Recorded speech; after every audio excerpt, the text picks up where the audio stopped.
Okay, well, glad to have picked a topic so universally agreed upon and non-contentious. In all seriousness, The Last of Us Part 2 is probably the most divisive game to ever exist. Universally praised by critics and a large chunk of fans, but then by another contingent of people, it's considered a horrible, horrible game, and is a prime example of the downfall of Naughty Dog, and to some people, even gaming in general. I watched this all go down from an outsider's point of view a couple years back. I hadn't played The Last of Us, nor was I particularly interested. I was going through my phase of playing nothing but platformers at the time, which I thankfully grew out of. But based on my perspective and my slightly ignorant point of view, I was disgusted on principle over how Naughty Dog and Sony jerked the fans around. In particular, how they lied during the pre-release to make it seem like the game was an entirely different beast to the one we got. Which I guess I'm still not okay with, but in the grand scope of the universe, pre-release doesn't really matter anymore because the pre-release is over and we're just left with the game itself. Fast forward to recently, and I finally got around to playing both parts of The Last of Us. To give my brief thoughts on the first Last of Us game, I think it's really solid. It kinda does what a lot of Naughty Dog properties do. It's not groundbreaking, but it more or less perfects existing formulas. The gameplay, for example, won't blow your mind, but it's familiar third-person shooting done really solidly, especially based on the tone of the game. Ammo is scarce and the zombies are jittery and hard to hit, so combat is panicky, desperate, and you always feel like you're at a disadvantage. Each bullet matters, and it's almost worth it to restart combat encounters if you miss enough shots. And I like the constant feeling of escalation. The first time a bloater showed up, I damn near shat myself. The melee was simple, but packed a real wallop. The stealth was simple, but was tense as hell. It gets everything right that it needs to, but because the game is so story heavy, it kinda lives or dies on whether or not you can identify with these characters, and I'll admit, at first I wasn't particularly impressed. But over time, I found myself warming to these characters. I found their mutual growth compelling and their personalities endearing enough that by the end of the first chapter, I was really digging what this game was putting out. And what I found especially compelling is how their mutual growth played into the gameplay. How Ellie started off as a liability, but as she gained confidence, she became more useful to the moment-to-moment gameplay. This game isn't perfect by any means. There's one particular point where suspension of disbelief completely broke down, which was Joel surviving his gut wound. The dude had a fully penetrative gut wound that probably pierced a kidney and a few layers of intestines, but was nursed back to health by a 14-year-old in a dirty basement with limited supplies. I call absolute horse hockey on that. And there were instances where the game felt very trial and error-y. Overall, though, I rather enjoyed the game. The Last of Us Part 2, on the other hand, well, my feelings on this game are very complicated. It's a hard game to talk about in any way, to the point that I've been making revisions on this script for something like 2 years now. It's taken on several different forms. Even now that I've finished the game, my feelings are very complicated. The best way I can put it is, I don't love this game, but I also can't remember the last time I played something that felt this compelling or drew as much raw emotion out of me. And in a way, I think that's exactly what it needed to be, because in my opinion, the worst thing that a sequel to The Last of Us could have been was more of the same. The aim should have been something that would draw raw emotion out of everyone who played it, much like the first game did. So I feel something that was truly challenging and bold was probably the best way to go, and based on how the first game was set up, I think they went the right direction. You see, from the very beginning, The Last of Us had a stated intention of making its world feel more real than any game before. And one of the things it did to achieve this is it characterized the NPCs as a lot more real than your average game. And when you establish a context wherein each of these characters are treated as real, it creates an environment where every person here is implied to have friends, family, significant others, etc. But much like any game, the player just making their way through the story will take that for granted as they mow NPCs down by the truckload. So with that, what happens when you take the idea that all these people who you kill without a second thought are within the context of the universe as real as it gets, and as such are important to a bunch of other people in some way or another, meaning you're irreparably damaging lives every time you cap a motherfucker. It's a fundamentally interesting concept that really makes you think.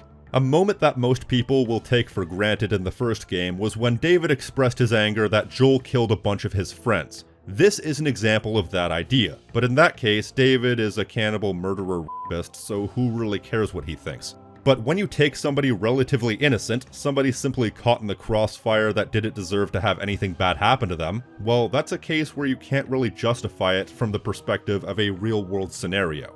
But once again, that's not something the average player would be thinking about. To us, that person is just collateral damage. And that's why I think this idea is fundamentally interesting and has a lot of merit, because each of these NPCs are the protagonist in their own little story. From their perspective, Joel is the villain. They are just as justified in taking out the guy who ruined their lives as Joel was in doing all these horrible things in the first game.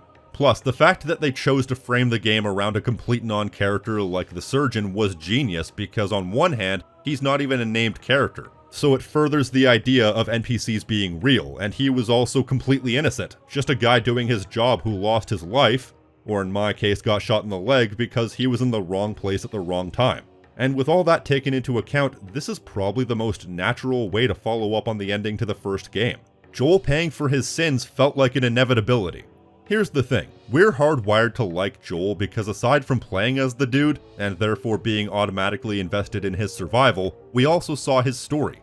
We saw his struggles, his loss, and his mutual growth alongside Ellie. They do a really good job at making us sympathize with him despite the fact that, by the end of the game, he's done some pretty horrible things.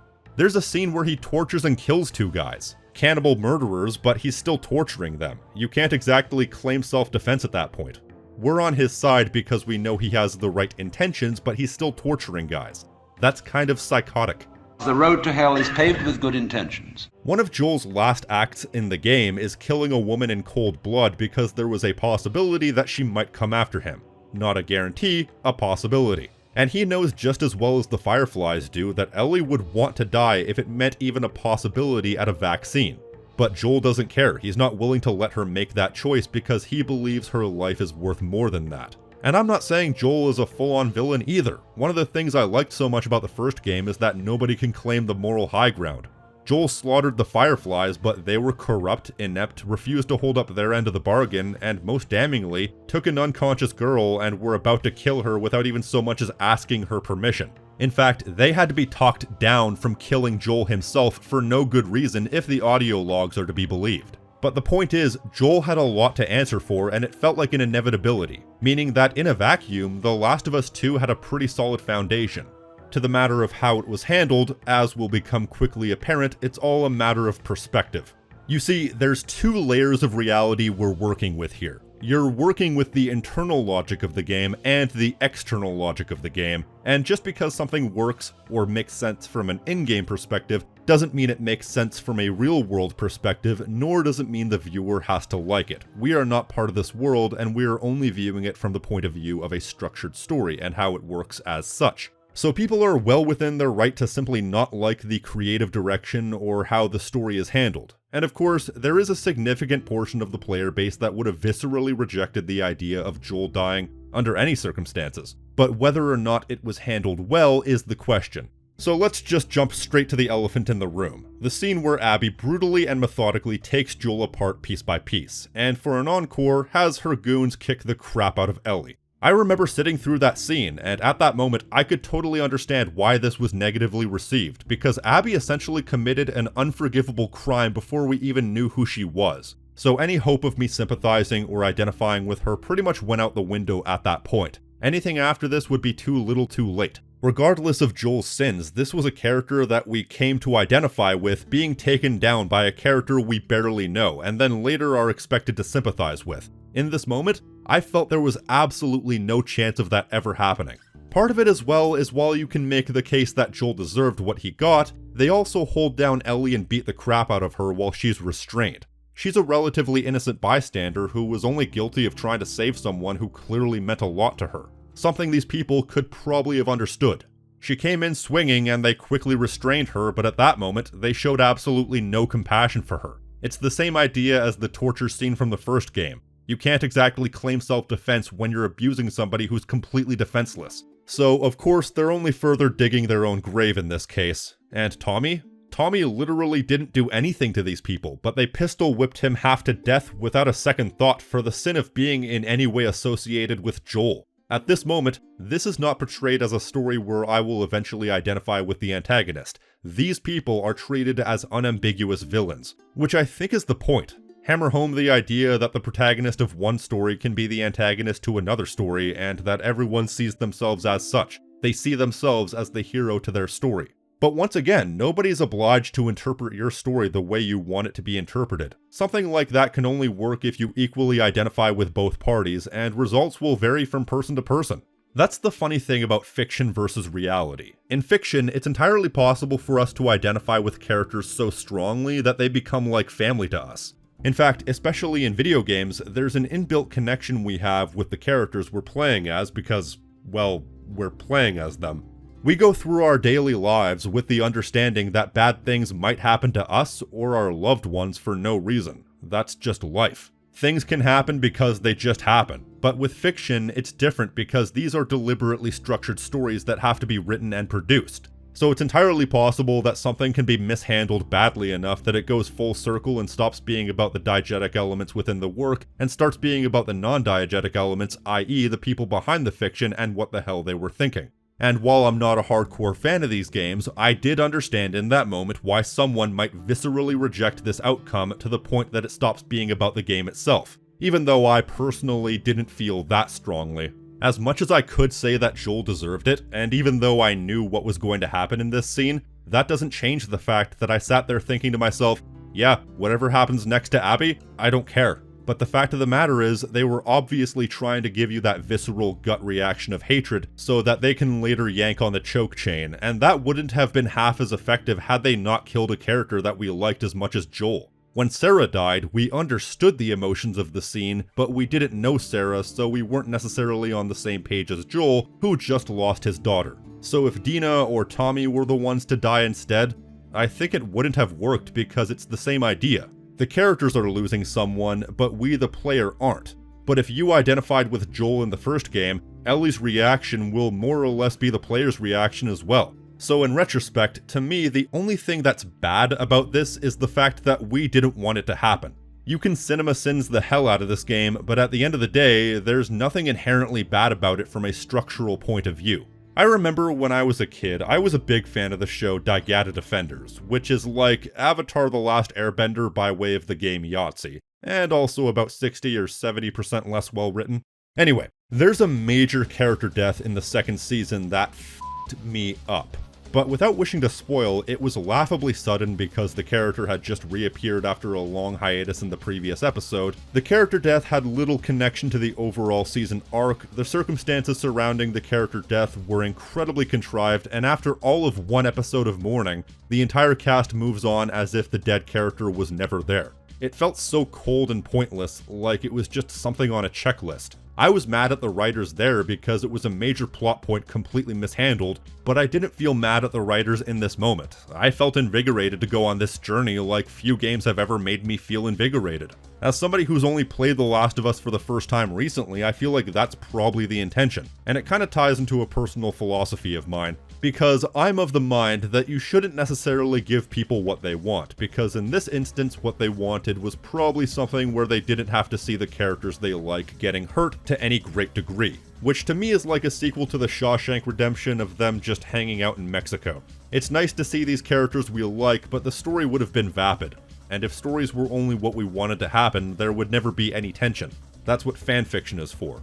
I'm of the mind that you shouldn't give people what they want. You should give them what they didn't know they wanted. Which is always a risk because it's entirely possible that giving them what they didn't know they wanted turns out not to be what they wanted. It's a balancing act, and for some people that is indeed the case here, and you don't need any great reason to not like something because art is subjective. You can dislike a game because the main character has hideous shoes, and that would be a bit dumb, but your opinion is your opinion. To get into the greater minutiae of this game's progression, I think it's a bad faith argument to claim that The Last of Us 2's primary theming is revenge is bad, okay? I think that's a gross oversimplification. To me, it's a story about two things, grief and the cycle of revenge. And these are two things that kinda tie into each other because they really show the type of monster that grief can turn us into. Both Ellie and Abby commit unthinkable atrocities blinded by grief, and neither of their lives are enhanced after it's all said and done. Abby talks very openly about how she saved Lev because Abby needed to clear her conscience. As for the cycle of revenge, well, that's fairly self-explanatory. The entire game is built on the premise of moving heaven and earth to continue the cycle of revenge. But it also shows just how damaging revenge can be. They both leave behind a trail of bodies a mile long, and had Ellie gone through with killing Abby in the end, All that would have happened was that it would have kickstarted another cycle of revenge where Lev would eventually come after Ellie. And all for what? It wouldn't change anything. It wouldn't make her feel better. If anything, the opposite is true because it sure as hell didn't make Abby feel better. And quite honestly, they've both lost everything. Ellie's lost her friends, her girlfriend, and most notably her ability to play the guitar. Although she could just learn to play left-handed. As for Abby, anyone who wants to say that Abby also hasn't lost everything is simply wrong. She has Lev and a lead on the Fireflies, but just think about how many people she's lost, how many friends have died because of her actions. The life she knew is gone, and so are all her loved ones. Consider this, even without the farm, Ellie has a home to come back to, Jackson. Abby, well, even if the wolves didn't end up trying to kill her, they were presumably wiped out alongside the scars. But as I've alluded to, I think this game's primary theming is perspective, because good, bad, right and wrong, antagonist and protagonist, they're just a matter of perspective. And that's why I think they switch perspectives halfway through. This character, all these characters that we knew as mustache-twirling villains are shown to be just what they are, human.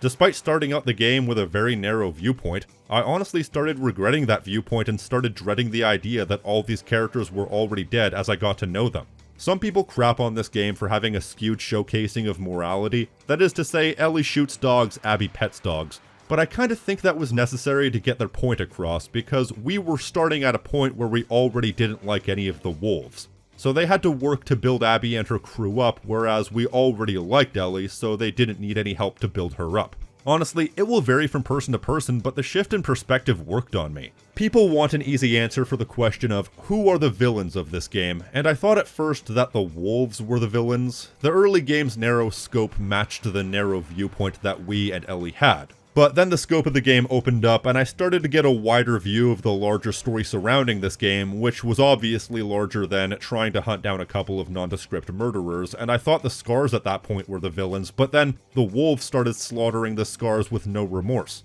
It reinforced to me how easy it is to dehumanize people when at the end of the day there are no villains, only people with their own rationality, and that goes for real life too. Think about the absolute worst person you know. That person isn't some supervillain looking for the anti-life equation. They're just a person driven by their life choices and the circumstances they've been brought up in, which I think is ironically the point that went over a lot of people's heads with The Last of Us 2, as those who hate this game the most chose to dehumanize anybody that they didn't already like without ever allowing any other viewpoint in.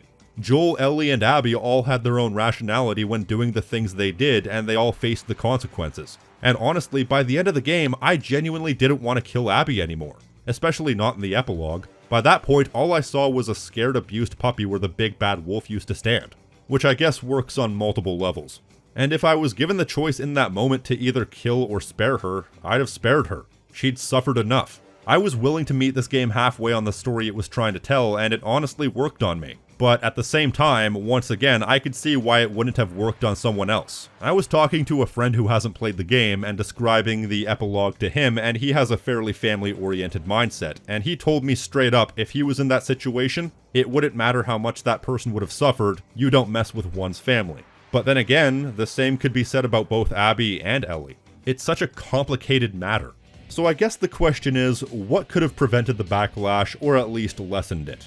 Honestly, a friend of mine at one point said that this game should have been 2 games, and I wonder if that could have worked. Because aside from this game being far too long as it is, I feel that if all the getting to know Abby that dominated the back half of the game was kind of its own game, you wouldn't have seen as much backlash because we wouldn't have been as hardwired to absolutely despise Abby. So if the story of part 2 was her story, but about something kind of unrelated that was tied in with Jackson and involving the people of that city, while having Abby as the main character that we see the story through, could that work? You could make it apparent that there's something she's not telling you, and that she seems closed off and apprehensive. You can already see that she kind of has a level of apprehension for the whole situation. In the short time that her and Joel interact, you can see in her body language that she's not sure about this, because the monster that she built up in her head has just saved her, so maybe she can't go through with this. Throughout this hypothetical game, you could explore her backstory through flashbacks, then this scene could have been the epilogue, the Empire Strikes Back low point. Ellie being kicked in the face comes across to me as the perfect cut to credits moment that would leave the audience shocked, but also conflicted because this is a betrayal of a character that we've come to know at this point. And I would have the flashback to her father being killed be intertwined with this scene and have it be the big revelation that pieces everything together. Then have the big adventure in Seattle be Game 3. But then again, would that have been as impactful if there was basically a holdover game made to essentially end where this game started? It could have been good, but then at that point, Part 2 would have just served to make us all wait for Part 3. No, I think this game is exactly what they wanted it to be, for better or worse. But then again, if the same criticism only had to do with Abby committing an unforgivable sin before we even knew who she was, would this game have worked if the story was told in a non-linear order? What if we started with Abby's campaign just without the flashbacks, because we don't actually see Ellie until the very end of her campaign? That could be the shocking moment that leaves the audience hanging as we flash back to Jackson however long ago for the prologue, and have that be interspliced with the flashback to Abby's dad dying, because the rest of her backstory isn't quite as relevant. The only thing the rest of the backstory establishes is that she eventually tracked Joel down, as well as her unresolved sexual tension between her and Owen, both of which can be easily implied. Following that, we play as Ellie's campaign, now having the context for all the people we kill. Would that have prevented the backlash? Well, I don't know. There's a million ways you could speculate on how to make this game better, but I think what we ended up getting worked quite well for what it was. And any way you could rearrange it to lessen the backlash would only serve to weaken other aspects of the story. It's a challenging game conceptually that I don't think a lot of people were prepared for, and because of that, most reactions I feel are by and large equally valid. I can see those perspectives. However, I don't get still being mad about it after all this time. Yeah, there are people who are still vehemently aggressively angry about this game out there, and I just don't get it. It's been a number of years now, so I don't see the benefit of quote-unquote fighting the good fight at this point, because what does it change? Ironically, that's the exact attitude that Ellie and Abby suffered from, because what does it change? What's done is done.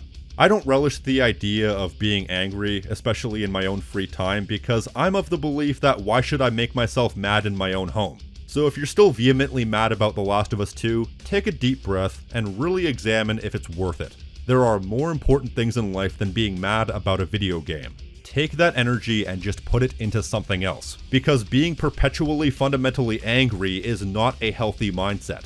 Like, to go back to my own example, do I hate Daigata Defenders? Well, no, it frustrates me insofar as it was a butchered storyline that could have been a lot better. I might occasionally think, oh, that sucked, but I'm not mad.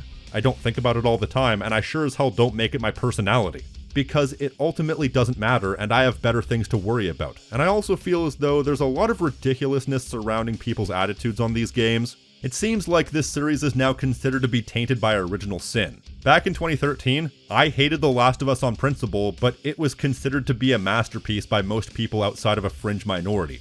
Now the remake comes out, and I mostly agree that it was a completely pointless remake, but I saw people claiming that the game sucked and you were wrong for liking it before it was even publicly available. Were these attitudes always here, and The Last of Us 2 only emboldened people to express that, or is it all because The Last of Us 2 made so many people turn against the series? And then there's also the people who go as far as to send threats to the people who were involved with the game. Like, that's psychotic. You can't claim genuine criticism at that point because harassment isn't and has never been a substitute for criticism. If you conflate sending threats with criticism, I have nothing for you. You are a fundamentally horrible human being. And I say this as someone who used to be vehemently against the game. Genuinely, back when the game came out, I was as anti-Last of Us 2 as anybody. I used to frequent the anti-Last of Us 2 subreddits, and I hadn't even played the game. But you know what snapped me out of it? Somebody was going on about how Sucker Punch had become a massive success off the back of Ghost of Tsushima, and I got mass downvoted for saying that Sucker Punch has been a successful studio long before GOT. And it just made me realize how much of an echo chamber these places are when you go against the accepted narrative even slightly. I realized that I was talking shit about a game I'd never even played in and amongst a bunch of other people who lived and died on the hill of hating that game. The only thing I'm prepared to say at this point is that the way they treated the people working on the game during the development was abhorrent. The crunch culture was unacceptable, and for that, the higher-ups at Naughty Dog should be ashamed of themselves, but that's as far as I'm willing to go. No one deserves threats. Nobody deserves to have their livelihoods threatened. My feelings on The Last of Us 2 are complicated, but I honestly feel that I didn't give this game the credit it deserved back when it came out. And now that I've played it, I've actually come out of it feeling very... I hesitate to use the word positively. It's not perfect by any means, it's far too long first of all, especially Abby Day 1, and they probably could have cut the epilogue and saved that as the prologue for the hypothetical Game 3, because The Last of Us 2 really started to lose me at that point. I felt that Dina was a charisma vacuum, I felt that Jackson was far too whimsical for a post-apocalyptic city, I felt that characters recovered from cutscene injuries far too quickly. Gameplay injury is okay because that's a non-canon injury because it's unique to each player, but when you get shot with an arrow within cutscene and just walk it off, that takes me out of it. It goes without saying that this is not a game for everyone, and even though I found it extremely compelling, I'll probably never play it again because aside from being incredibly long, it's also an incredibly emotionally taxing game. I felt like I needed a cigarette after it was all said and done, and I don't even smoke. And I know there's probably going to be some pushback for this video because there's a contingent of people out there who have decided that this is a game you're not allowed to speak positively on whatsoever. To those people I say this: I can only speak on the experiences I had. I can't claim to not enjoy a game if I genuinely enjoyed it. Like I said, you can CinemaSins the hell out of this game, but it kept me engaged like few games ever have, and provided a very unique and challenging take on the relationship between player and protagonist. You ain't getting that shit in Crash Bandicoot. I'm not here for any great reason. I don't have an agenda. And when it's all said and done, I misjudged this game. So that's my take on The Last of Us 2. Leave your thoughts in the comment section, and don't forget to like and subscribe and hit the notification icon so you're always up to date on what I'm doing. If you want to support my channel on a financial level, please consider pledging to my Patreon like these fine folks here.